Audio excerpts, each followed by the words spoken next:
পশ্চিমবঙ্গের বর্তমান যে রাজনৈতিক অবস্থা দাঁড়িয়েছে তাতে ঠিকঠাকভাবে ভোট হলে এবং সেই ভোট গণনাতে যদি কারচুপি না হয় তাহলে রাজ্যের বর্তমান শাসক দল সিঙ্গেল ডিজিটে নেমে যেতে পারে এমন সম্ভাবনা তৈরি হয়েছে।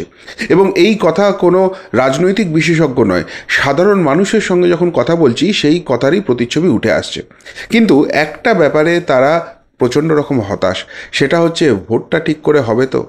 এর আগেও এই রাজ্যে যেভাবে ভোট হয়েছে, ভোট লুঠের অভিযোগ উঠেছে এবং তারপরে ভোট পরবর্তী হিংসায় যেভাবে রাজ্যটাকে জ্বলতে হয়েছে, তাতে করে কিন্তু অনেকেই আশঙ্কিত যে হয়তো দেখা গেল ফলাফল হলো এবং তারপরে যে অত্যাচারটা শুরু হবে সেইটা থেকে কিভাবে রক্ষা করা যাবে।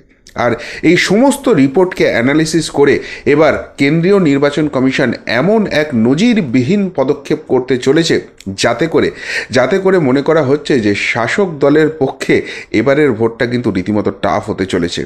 যারা ভোট লুটেরা আছে সেই ভোট লুট করা তো অনেক দূরের কথা, মাছিটাও তো এবার গড়তে পারবে। সেই রকম নিশ্ছিদ্র নিরাপত্তার ব্যবস্থা কিন্তু কেন্দ্রীয় নির্বাচন কমিশন করতে চলেছে। কিন্তু সিঁদুরে মেঘ তো আমরা দেখেছি, তাই ভয় লাগছে।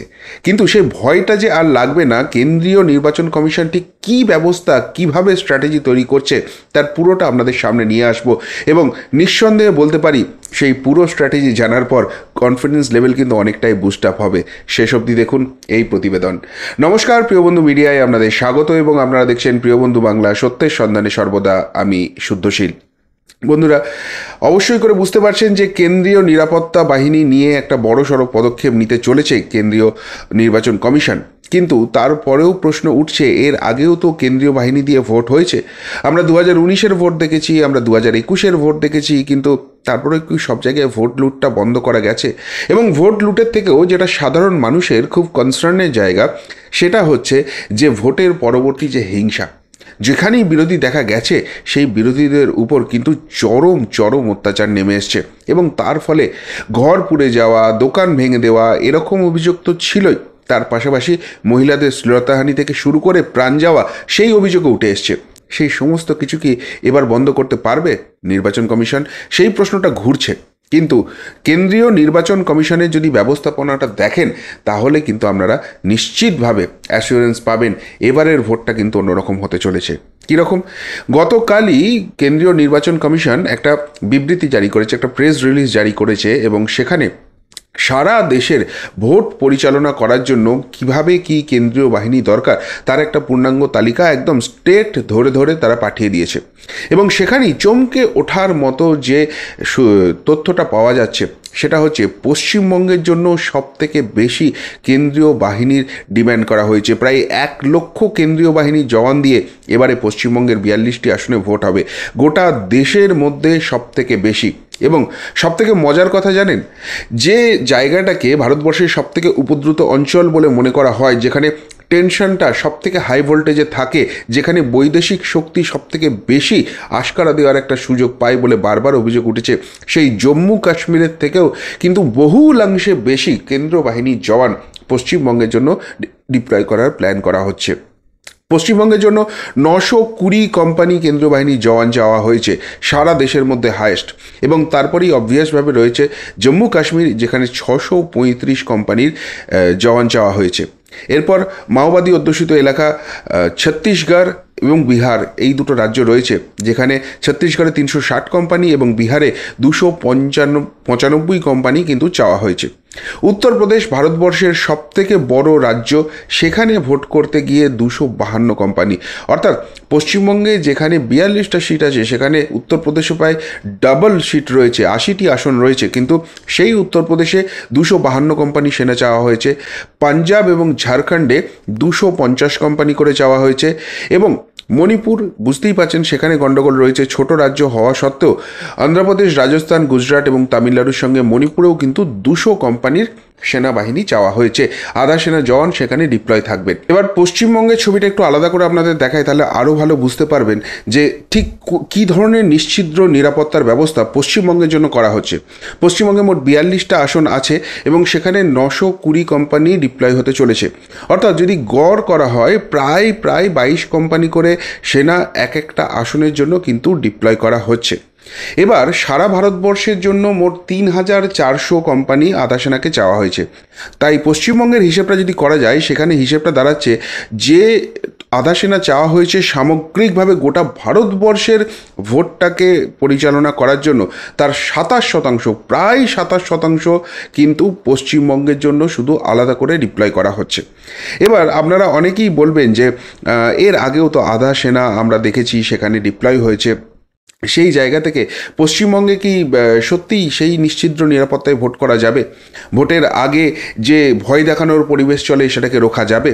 গণনার সময় যে গণ্ডগোল করা হয় সেটাকে রোখা যাবে? এবং সবথেকে ইম্পর্টেন্ট, ভোট পরবর্তী যে হিংসা হবে সেইটাকে রোখা যাবে?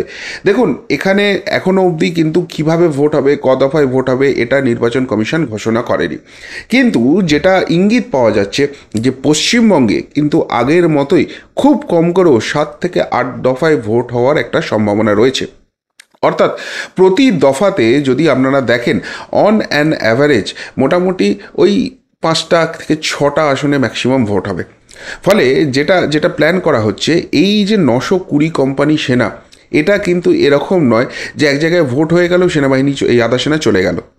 কি হবে, প্রথম থেকে যবে থেকে ভোটের ডিক্লারেশন হবে সেই দিন থেকে শুরু করে একদম ভোট মিটে যাওয়ার পর, যখন এলাকায় কোনো রকম কোনো গণ্ডগোলের ছবি নেই, সমগ্র প্রক্রিয়াটা কমপ্লিট হওয়ার পর এই 920 কোম্পানি সেনার অংশ আস্তে আস্তে পশ্চিমবঙ্গ থেকে যেতে শুরু করবে।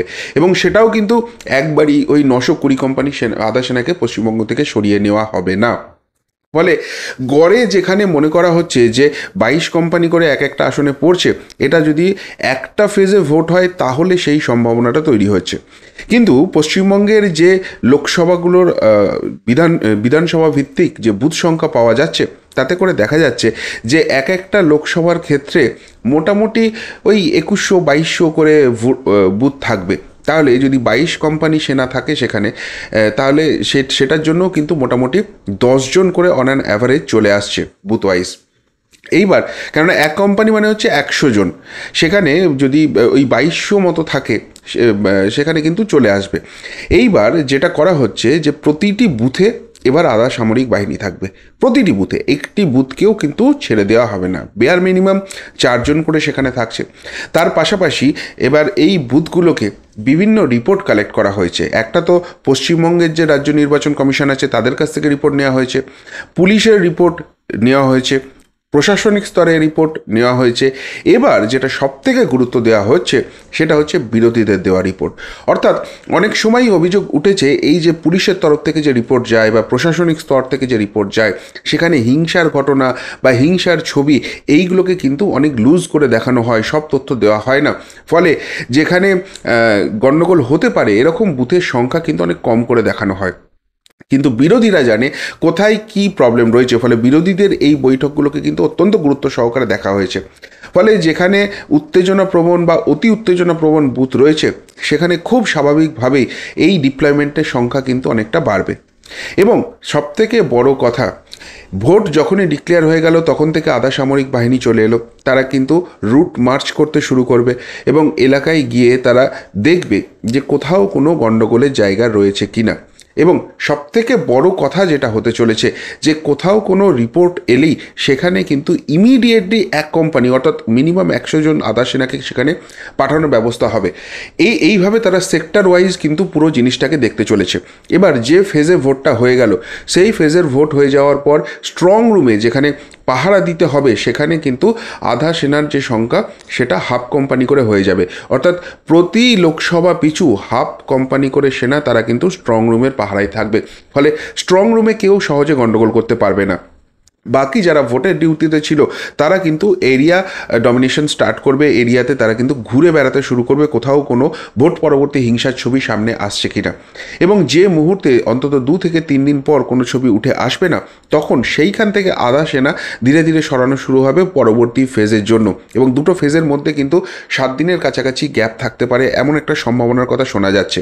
ফলে সামগ্রিকভাবে যেটা আগে গণ্ডগোলের ছবিটা ছিল যে পশ্চিমবঙ্গে হয়তো আধা সেনা সেনা ডিপ্লয় করা হয়েছিল, কিন্তু তারা কি করছিল, যেখানে ফেজটায় ভোট হচ্ছিল সেইখানটাকে কনসেন্ট্রেট করছিল, বাকি এরিয়াতে তারা কিন্তু কনসেন্ট্রেট করছিল না।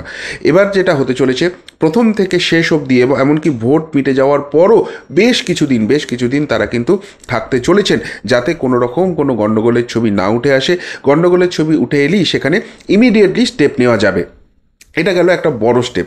এরপর যে জায়গাটা সবথেকে গুরুত্ব দেওয়া হচ্ছে, যে ভোটটা কিভাবে হতে পারে, যেটা শোনা যাচ্ছে যে আসনগুলোতে আগের নির্বাচনগুলোকে অ্যানালিসিস করে দেখা গেছে যে সেখানে হিংসার ছবিটা কম, সেই আসনগুলো কিন্তু প্রথমের দিকের ফেজগুলোতে ভোট হয়ে যেতে পারে। এবং তার ফলে যেটা হবে, সেই ভোটগুলো কমপ্লিট হওয়ার পর সেখানে টহলদারি কমপ্লিট হয়ে যাচ্ছে, কোনো রকম কোনো অশান্তির ছবি আসছে কিনা সেই অ্যাসেসমেন্ট কমপ্লিট হয়ে যাচ্ছে।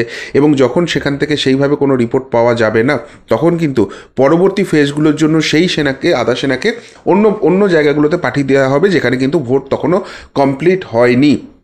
ফলে খুব স্বাভাবিকভাবেই যেগুলো উত্তেজনাপ্রবণ এবং অতি উত্তেজনাপ্রবণ এলাকাগুলো আছে, সেখানে কিন্তু আধা সেনার যে ডিপ্লয়মেন্ট সেটা অনেকটা বাড়তে চলেছে। কোনো বুথে 8 জন থেকে শুরু করে 20 জন অবধি আধা সেনা কিন্তু থাকতে পারে, এমন একটা সম্ভাবনা তৈরি হচ্ছে। ফলে এই যে 920 কোম্পানি সেনা পশ্চিমবঙ্গের জন্য আসতে চলেছে, খুব স্বাভাবিকভাবেই বিজেপি সহ বিরোধীরা কিন্তু এতে খুশি। কেননা তারা একটা জিনিসই চান যে মানুষ তার গণতান্ত্রিক অধিকার প্রয়োগ করুক, এবং সেই গণতান্ত্রিক অধিকার প্রয়োগ করার পর যে ফলাফল সামনে আসবে সেই জায়গাটাই কিন্তু তারা মাথা পেতে নিতে রাজি আছেন। যদিও বামেরা এই জায়গা থেকে বলতে শুরু করেছেন যে কিছু জায়গায় প্রবলেম থাকবে। আধা সেনাকে নিয়ে এসে এর আগেও দেখা গেছে যে তাদেরকে কার্যত বসিয়ে রাখা হয়েছে, তাদেরকে ভুল পথে পরিচালিত করা হয়েছে। সেখানে পুলিশের যে ভূমিকাটা রয়েছে সেটা কিন্তু একটা বড় ফ্যাক্টর হয়ে দাঁড়িয়েছে। ফলে আধা সেনা নিয়ে এসেও কিন্তু ভোটের অশান্তি এড়ানো যায়নি। এবারে নির্বাচন কমিশন সেই অতীতের ভুল থেকে শিক্ষা নিয়ে এবারে যেটা করতে চলেছে, এই পুলিশ কন্ট্রোলিংটা পুরোপুরি কিন্তু নিজেদের হাতে নিতে চলেছে। এবং যেসব অফিসারদের বিরুদ্ধে অভিযোগ রয়েছে, যারা ভোটটাকে ডমিনেট করার চেষ্টা করেন বা কোনো একটি বিশেষ রাজনৈতিক দলের হয়ে করে দেওয়ার চেষ্টা করেন, তাদেরকে কিন্তু আগে থেকেই মার্ক করে রেখে দেওয়া হচ্ছে। এবং ভোট প্রক্রিয়ায় তাদের খুব সম্ভবত আর ব্যবহার করতে দেওয়া হবে না, বা এমন জায়গায় ব্যবহার করা হবে যেখানে গিয়ে তারা কিন্তু খুব একটা বেশি কিছু করতে পারবেন না। ফলে নিশ্ছিদ্র নিরাপত্তার মোড়কে রেখে এবারে পশ্চিমবঙ্গের ভোট কিন্তু হতে চলেছে। ফলে সাধারণ মানুষ তারা কিন্তু এবারে অনেকটাই নির্ভয়ে ভোটটা দিতে পারবেন, নিজের গণতান্ত্রিক অধিকারটা প্রয়োগ করতে পারবেন, এমনটাই কিন্তু প্রাইমারি অ্যাসেসমেন্টে উঠে আসছে। এখন দেখার শেষ অবধি ইমপ্লিমেন্টেশন কীরকম হয়। কিন্তু নির্বাচন কমিশন যে অনেক আটঘাট বেঁধে নামছে ময়দানে, বিশেষ করে পঞ্চায়েত নির্বাচন থেকে শিক্ষা নিয়ে, যেখানে হাইকোর্টের রায়ের ফলে কেন্দ্রীয় বাহিনী ডিপ্লয়মেন্ট করা হয়েছিল, কিন্তু রাজ্য নির্বাচন কমিশনের ভূমিকা সেখানে প্রশ্নের মুখে পড়ে গিয়েছিল। তারা শেষ মুহূর্ত অবধি সেটা আটকানোর আপ্রাণ চেষ্টা করেছে, এবং শেষ পর্যন্ত যখন আধা সামরিক বাহিনী সেখানে এসে পৌঁছে গেল, তাদেরকে কিন্তু ঠিকঠাকভাবে ইউটিলাইজ করা হলো না, এবং তার ফলে বহু প্রাণ যাওয়ার ঘটনা কিন্তু পশ্চিমবঙ্গের উঠে এসেছে। ফলে এবার কিন্তু কেন্দ্রীয় নির্বাচন কমিশন পুরোটাই কন্ট্রোল নিতে চলেছে, এবং যে রিপোর্ট তাদের কাছে আসছে সেইটার অ্যাসেসমেন্টের বেসিসেই তারা কিন্তু পুরো প্ল্যানিংটা সাজাচ্ছে। ফলে সব মিলিয়ে এবার কিন্তু ভোট লুটেরাদের কপালে রীতিমতো দুঃখ আসতে চলেছে, এমনটাই কিন্তু মনে করা হচ্ছে। কি বলবেন এই সিদ্ধান্ত নিয়ে কেন্দ্রীয় নির্বাচন কমিশনারের? শেষ অবধি পশ্চিমবঙ্গ একটা শান্তিপূর্ণ রক্তপাতবিহীন ভোট দেখতে পাবে? বোমা বারুদের গন্ধ ছাড়া ভোটটা কি কমপ্লিট হতে পারবে? কি মনে হচ্ছে আপনাদের? উত্তরটা অবশ্যই কমেন্ট বক্সে কমেন্ট করে জানাবেন। এমনকার মতো এখানেই শেষ করলাম, ফেরত আসছি নতুন প্রতিবেদন নিয়ে খুব তাড়াতাড়ি।